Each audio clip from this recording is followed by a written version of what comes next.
नारद जी का पूर्व जन्म का वृत्तांत वही हम लोग का डिस्कस करेंगे, आलोचना करेंगे, आस्वादन करेंगे।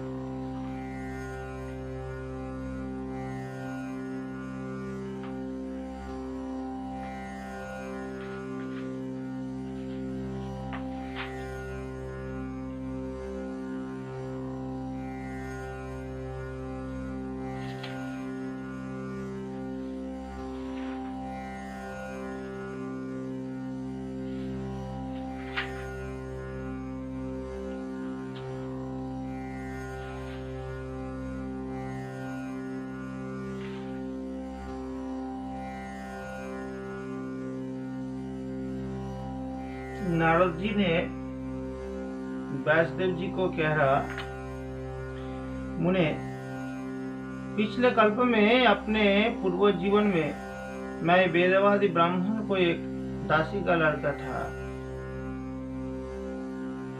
ये योगी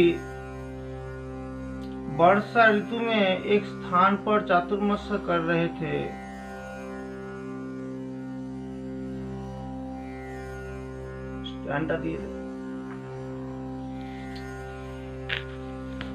बचपन में ही मैंने उनकी सेवा में नियुक्त कर दिया गया था। मैं यद्यपि बालक था, फिर भी किसी प्रकार की चंचलता नहीं करता था, जितेंद्रिय था, खेल कूद में दूर रहता था और आज्ञानुसार उनकी सेवा करता था। मैं बोलता भी बहुत कम था। मेरे इस शील स्वभाव को देखकर समदर्शी मुनियों ने मुझ सेवक पर अत्यंत अनुग्रह किया। नारद मुनि पूर्व जन्म में दासी का पुत्र था, शूद्राणी का पुत्र।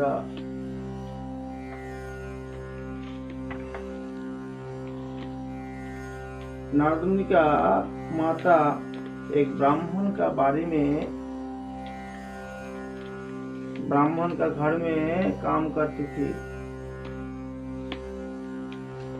एक बार वर्षा ऋतु में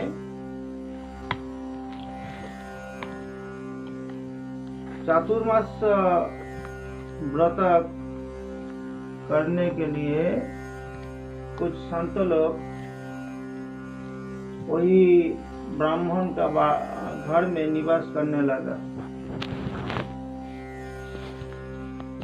नारद मुनि का माँ वही ब्राह्मण लोगों को सेवा में लग गई। माँ को साथ साथ नारद मुनि भी उन ब्राह्मण लोगों को सेवा में लग गया।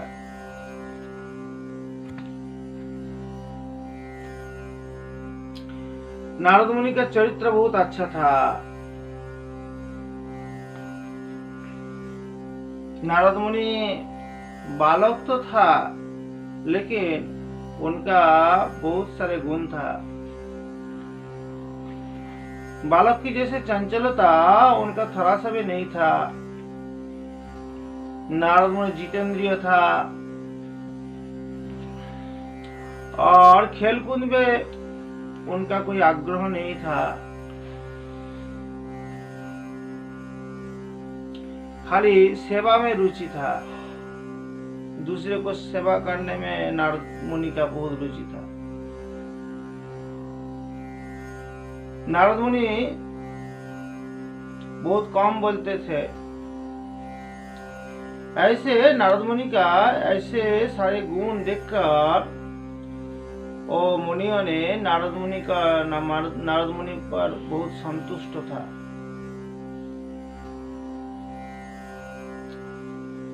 उनकी अनुमति प्राप्त करके बर्तन में लगा हुआ प्रसाद मैं एक बार खा लिया करता था। इससे मेरे सारे पाप धुल गए। ऐसे हमारा विश्वास है, ये विश्वास की बात है।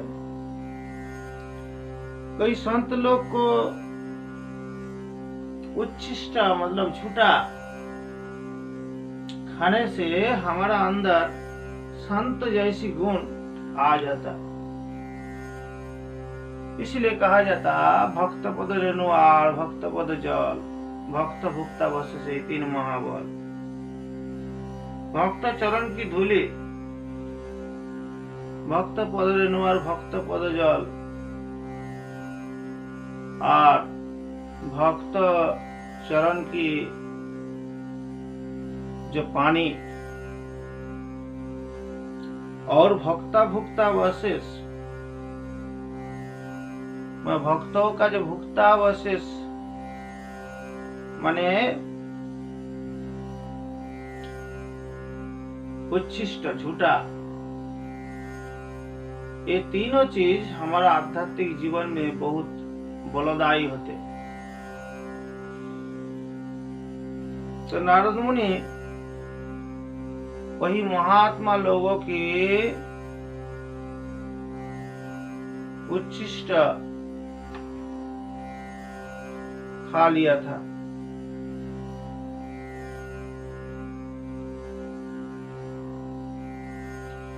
उनकी अनुमति प्राप्त करके बर्तन में लगा हुआ प्रसाद में एक बार खा लिया करता था। ऐसे महात्मा लोगों की प्रसाद खाते खाते नारद मुनि को सारे पाप धुल गए, सारे पाप नष्ट हो गए। इसी प्रकार उनकी सेवा करते करते मेरा हृदय शुद्ध हो गया और ये लोग जैसा भजन पूजन करते थे उसमें मेरी भी रुचि हो गई।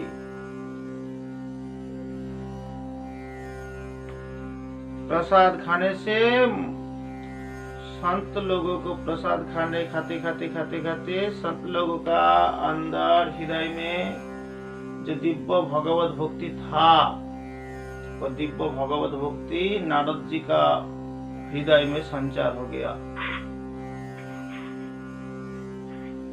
संत जैसे दिव्य चरित्र नारद मुनि पा लिया।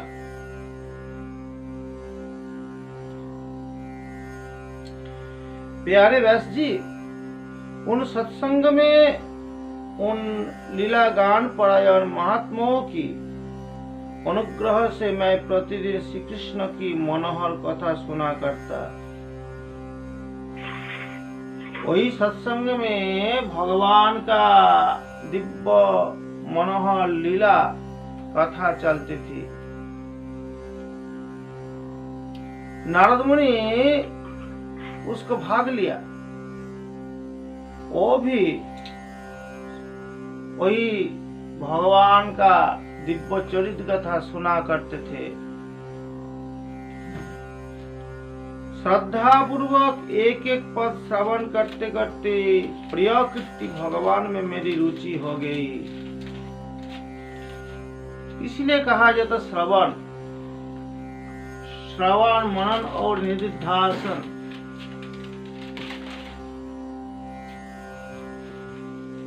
नवविध भक्ति में पहला चरण है श्रवण। श्रवणं कीर्तनं विष्णु शरणं पाद सेवनम। भक्ति का पहला चरण श्रवण।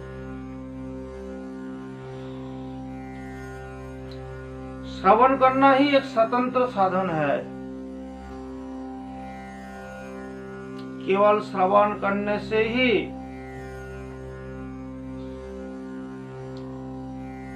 आपका सारी दुख कष्ट मिट जाएगा, त्रिताप जला मिट जाएगा। लेकिन श्रवण करना पड़ेगा गुरुमुख से, महात्मा लोगों की मुखारविंद से निकला हुआ वाणी आपको श्रवण करना पड़ेगा।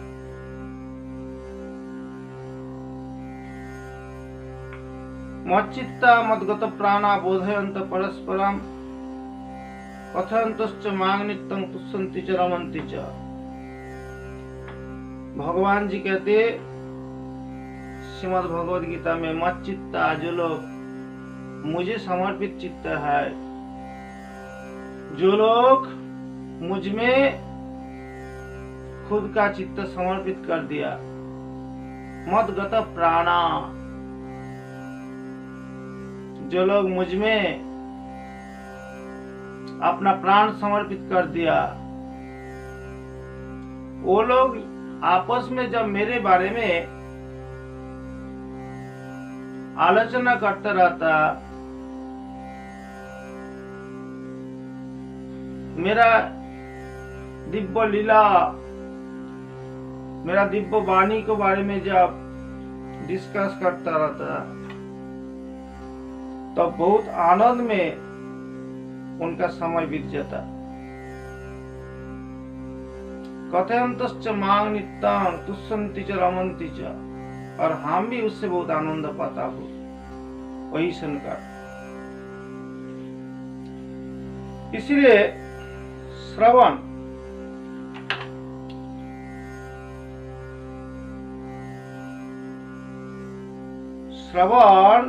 ठीक ठीक होने से हमारा हृदय में दिव्य ज्ञान उत्पन्न हो जाता। तद विद्धि प्रणिपातेन परिप्रश्नेन सेवया।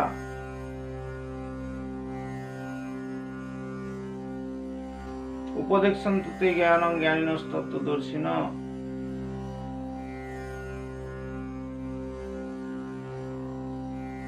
यही भक्ति मार्ग का पंथा। तद विद्धि मतलब उनको जानिए, किसको? तत् मतलब परमेश्वर को। विद्धि मतलब जानिए। प्रणिपातेन, प्रणिपात करो, जाओ महात्मा के पास जाओ, उनको दिव्य चरण में आप प्रणिपात करो। परिप्रश्नेन सेवया, सेवा के द्वारा उनको संतुष्ट करो, उनको मन में प्रीति आए, तुम्हारे ऊपर प्रीति आए, ऐसा काम करते रहो। परिप्रश्न सेवया, फिर सेवा करते रहो। सेवा करते करते करते करते उनको वाणी सुनते सुनते सुनते सुनते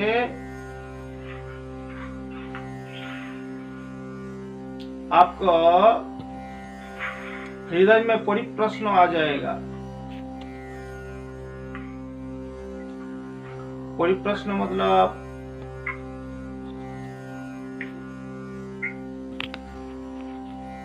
श्रेष्ठ प्रश्न।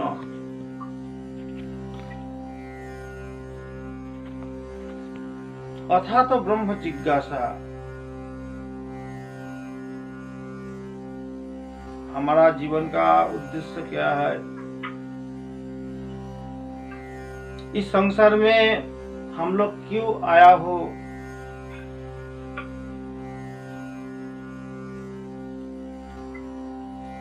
हमारा जिंदगी कैसे बिताना है?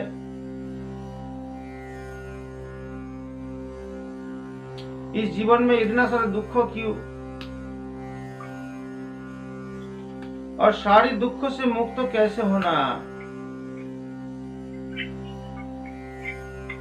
मृत्यु क्या है? मृत्यु होने पर सही में हमारा कुछ अस्तित्व रहता कि नहीं? अगर रहता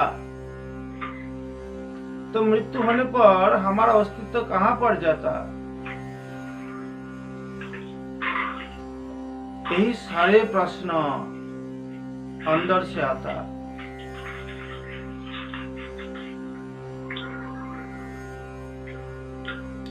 यही सारे प्रश्न जब हमारा हृदय में आता, तब हम लोग वही महात्मा के पास यही सारे प्रश्न रखते हैं।